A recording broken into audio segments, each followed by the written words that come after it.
अनहोनी को जो होनी कर दे उसी का नाम है धोनी। बिल्कुल आपने सही सुना है, लेकिन धोनी की टीम के अंदर में ऐसे कई सारे प्लेयर्स हैं जो होनी को अनहोनी में तब्दील कर देते हैं, तो फिर क्या करेंगे धोनी।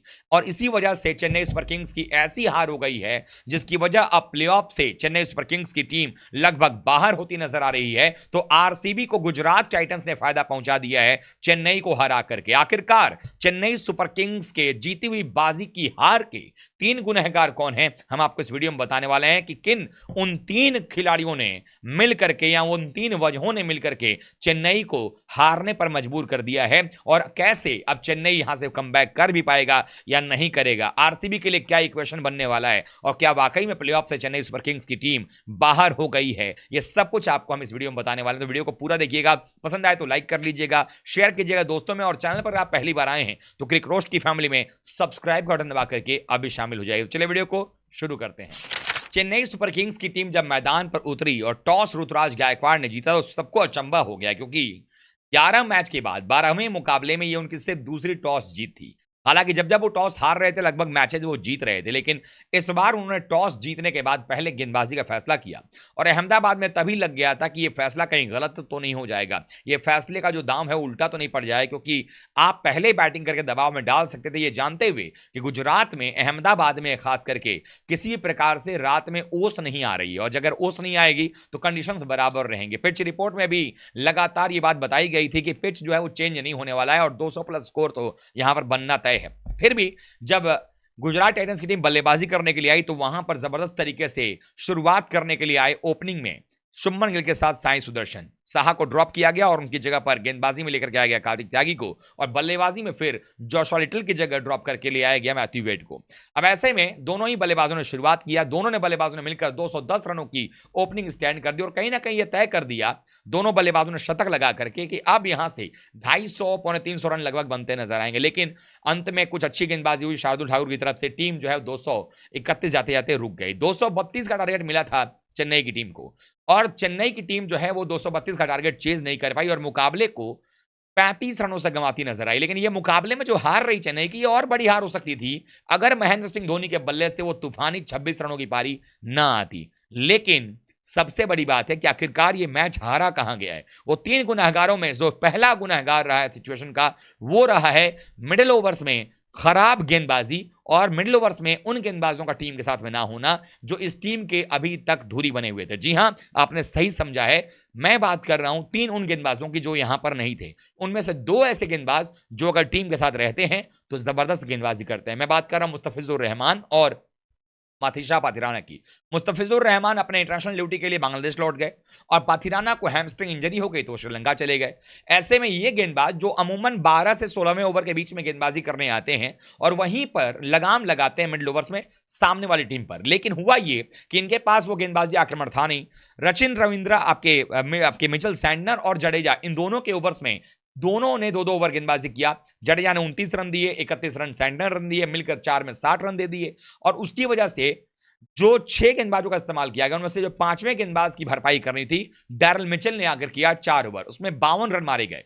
और जो मिडिल ओवर का फेज था, पावर प्ले में सिर्फ 58 बनाए थे गुजरात ने, लेकिन 7वें ओवर से लेकर के 15वें ओवर के बीच में जो 9 ओवर का खेल होता है वहां पर 135 रन बने। आप खुद सोचें, 9 ओवर में 135 रन यानी लगभग 15-16 रन प्रति ओवर बनाए गए, और ये 15 रन प्रति ओवर जो है वो भारी पड़े। तो पहली जो गलती हुई वो यहां पर हो गई है। अब दूसरी और तीसरी गलती जो है सबसे बड़ी गलती रही है इस चेन्नई के लिए, और अगर इसको सुधारा नहीं गया ना तो आने वाले मैचेस में हारकर प्लेऑफ से बाहर होना तय है। कैसे होगा, अब आ जाते हैं हम अपने उस स्टोरी पर जहां पर हम बता रहे थे तीन गुनहगार। पहला गुनहगार आपने जान लिया, दूसरे गुनाहगार हैं जो शायद सबसे बड़े कल्प्रिट हैं, वो हैं जडेजा।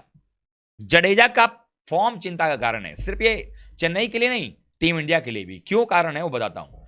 दरअसल रविंद्र जडेजा, ये जब सामने खराब टीम मिलती है तब तो इनका परफॉर्मेंस बड़ा शेर की तरह आता है, लेकिन सामने अगर सवा शेर आ जाए तो ये भीगी बिल्ली बन जाते हैं। जैसा कि पंजाब के खिलाफ इनकी विकेट्स लेने की जो एक क्षमता थी वो बढ़ गई, इनकी बल्लेबाजी ठीक हो रही थी, लेकिन जैसे ही सामने गुजरात आई इनके विकेट लेने की क्षमता तो गई ही गई। 2 ओवर में 29 रन खाकर कॉर्नर में बैठे हुए थे।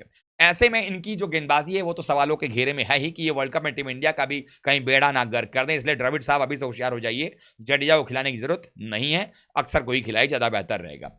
बल्लेबाजी में इनको धोनी साहब अपने से ऊपर ही भेजते हैं, लेकिन ये बल्लेबाजी करने जाएंगे, अगर एक आधा चौका छक्का ना आए तो इनकी बैटिंग देख करके आप जो है दिन में ही रोने लग जाएंगे कि अरे ये क्या कर रहे हैं, ये क्या हो रहा है ना। आप यही कहने लग जाते हैं कि अच्छा हुआ कि मैं अंधा की हूं, नहीं तो ये सब क्या देखना पड़ रहा है, ऐसा कहना पड़ता है आपको। लेकिन जो देख रहे हैं हम जैसे लोग, उनको तो यही कहना पड़ रहा है मन ही मन कि भाई हम लोग क्या देख रहे हैं जडेजा की बैटिंग। तो वो भी एक सबसे बड़े चिंता का कारण है कि बल्लेबाजी होती नहीं है, गेंदबाजी हो नहीं रही है, ये प्रॉब्लम है। अब तीसरी जो प्रॉब्लम है जिसको शायद दूर किया जा सकता है वो ये है कि धोनी धोनी को अगर चेन्नई को इस सीजन में प्लेऑफ में अभी भी ले जाना है तो ऊपरी क्रम पे बैटिंग करना पड़ेगा, क्योंकि धोनी को अगर 15 बॉल ही खेलना है ना तो नीचे ना आकर के वो नंबर 4 5 6 पर आए और ओवर्स रहते हैं, ताकि धोनी आकर के, मैं समझता हूं कि उनको नी इंजरी है सब कुछ है, लेकिन आप ऊपर भी आकर के 15-18 बॉल वहीं खेलिए, क्योंकि अगर आप 18 बॉल खेलेंगे तो शायद आप 40-45 बना करके जाएंगे और उससे चेज करने के क्रम में कम से कम आसानी होगी चेन्नई को। और ये काम धोनी अगर नीचे आते हैं तब तक तो उनके जो ऊपरी क्रम के बल्लेबाज हैं वो पूरा का पूरा लुटिया डुबा देते हैं टीम का। इसलिए ये भी निवेदन है कि धोनी आप ऊपर आइए, आपके फैंस, चेन्नई सुपर किंग्स के फैंस सब यही चाहते हैं कि आप ऊपर आइए, भले 15 बॉल खेल करके आप आउट हो जाएं, लेकिन वहां पर आकर के अगर आपके बनाए गए जो रन होंगे वो टीम के लिए हेल्पफुल होने वाले हैं। तो ये वो तीन जो है वजह हैं, तीन जिसको मैंने बता दिया। अब यहां से सवाल यह है कि प्लेऑफ में कैसे क्या कुछ होने वाला है। अब बताता हूं क्या है। चेन्नई की टीम के पास 12 मैच में 12 अंक हैं। अब उनकी टीम की बात करूं तो उनको 2 मैचेस अभी खेलने हैं, और उनके जो 2 मैचेस हैं उसमें से एक अवे मैच है और एक होम मैच है। पहले होम मैच है और वो कब है, 12 तारीख यानी कि कल ही होगा। अब वो डबल हेडर के दिन में जो पहला ही मैच है चेन्नई का वो राजस्थान से है, और ये मुकाबला नंबर 13 होगा चेन्नई का। राजस्थान रॉयल्स की टीम आपके सामने आएगी, राजस्थान का 12वां मुकाबला होगा।